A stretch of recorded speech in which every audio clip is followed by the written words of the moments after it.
ஏழேழு ஜென்மம் சாபம் நீங்க.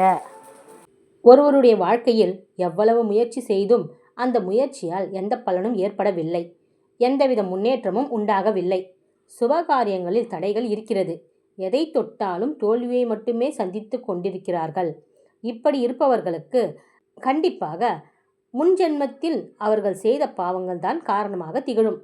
அதோடு மட்டுமல்லாமல் ஏழேழு ஜென்மமாக வரக்கூடிய சாபமும் அவர்களை பின்தொடர்ந்து வருவதால் இந்த பிரச்சனைகள் சந்திக்க வேண்டிய சூழ்நிலை உண்டாகும். இவை அனைத்தையும் நீக்கும் வெற்றிக்கு மேல் வெற்றி கிடைப்பதற்கு குலதெய்வ ஆலயத்திற்கு வாங்கித்தர வேண்டிய பொருட்களை பற்றி தான் நாம் இங்கு ஆன்மீக குறிப்பில் பார்க்க போகிறோம். குலதெய்வம் என்பது நம்மை காக்கக்கூடிய தெய்வம். நமக்கு ஏற்படக்கூடிய கஷ்டங்களில் இருந்து பிரச்சனைகளில் இருந்து நம்மை காக்கக்கூடிய முதல் தெய்வமாக திகழ்வது நம்முடைய குலதெய்வம்தான். எத்தனை தெய்வங்களை வணங்கினாலும் நமக்கு பிரச்சனை என்றதும் ஓடோடி வரக்கூடிய முதல் தெய்வம் குலதெய்வம்.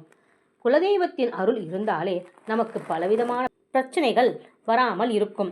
அப்படிப்பட்ட குலதெய்வத்தின் அருளை பெறுவதற்கும் அதே சமயம் நம்முடைய சாபமும் பாவமும் நீங்குவதற்கும் செய்ய வேண்டிய ஒரு வழிமுறை பற்றி தான் இப்பொழுது தெரிந்து கொள்ள போகிறோம். குலதெய்வ வழிபாட்டை நாம் ஒவ்வொருவரும் மேற்கொள்ள வேண்டும். வருடத்திற்கு ஒரு முறையாவதும் குலதெய்வ ஆலயத்திற்கு சென்று குலதெய்வ வழிபாட்டை செய்ய வேண்டும். இயன்றவர்கள் மாதத்தில் 2 முறை கூட சென்று வழிபடலாம். அப்படி வழிபாடு செய்வதோடு நம்முடைய பாவமும் சாபமும் நீங்குவதற்கு ஒரே ஒரு முறை மட்டும் இந்த பொருட்களை ஏதாவது ஒரு பொருளை மட்டும் வாங்கி கொடுத்தால் போதும்.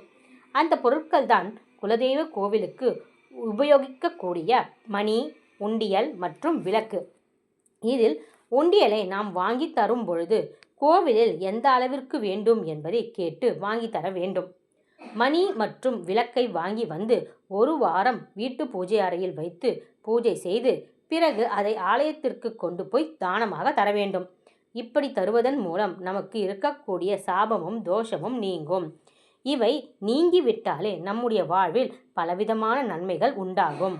நம்முடைய வாழ்நாளில் ஒரே ஒரு முறை மட்டும் இந்த பொருட்களில் ஏதாவது ஒன்றை முழு மனதோடு குலதெய்வ கோவிலுக்கு வாங்கி தருவதன் மூலம் நம்முடைய முன்ஜென்மம் பாவமும் ஏழேழு ஜென்மம் சாபமும் நீங்கும்.